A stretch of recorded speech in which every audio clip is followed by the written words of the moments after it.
আমি এখন আছি মধুপুরের মাগন্তীনগর সৈয়দ আলী বাজারে। আর এখানে কি সুন্দর ইউনিক একটা ব্যবসার আইটেম নিয়ে আসছে শাকিল ভাইয়া। আর শাকিল ভাইয়া মূলত এখানে আপনার এখানে কি কি আইটেম আছে?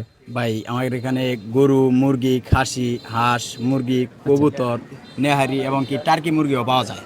আচ্ছা আচ্ছা, এই যে হান্ডি বিফের যে আইটেমটা, এই আইডিয়া আপনি কোথা থেকে পেলেন?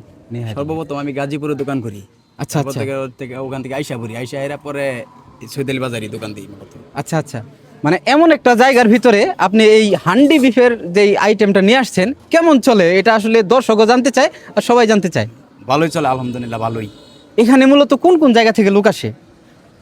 এখানে ভাই টাঙ্গাইল জেলার সব থানা থেকে আসে এবং কি বাইরের থানা থেকে আসে, সিরাজগঞ্জ, ময়মনসিংহ, আচ্ছা এই গাজীপুর, সব আচ্ছা, জায়গা আচ্ছা। থেকে লোক আসে। আচ্ছা, এখানে কিন্তু লোক আসার পেছনে একটা কারণ আছে। কারণ হচ্ছে আমি একটু আগেই এই জায়গার খাবার ট্রাই করেছি এবং এটা কিন্তু খুবই সুস্বাদু।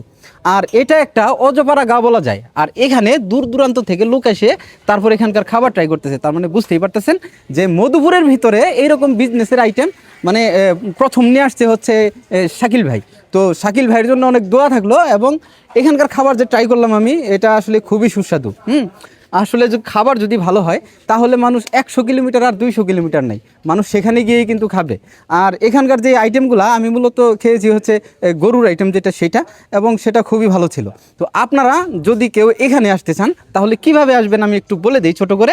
মধুপুর থেকে জলছত্র আসবেন, জলছত্র আসার পর সেখান থেকে আপনার উত্তর পূর্ব দিকে একটা রাস্তা আছে, সেখানে আসলে পরে আপনারা যে কোনো অটোওয়ালা অথবা যে কোনো অটোরিকশা অথবা যে কোনো কিছুকে বললেই হবে যে সৈয়দ আলী বাস স্ট্যান্ড বা সৈয়দ আলী বাজার যাব, তাহলে তারা এখানে নিয়ে আসবে এবং তারা ভাড়া নেবে 10 টাকা। তো আপনারা খুব সহজেই কিন্তু এখানে আসতে পারবেন।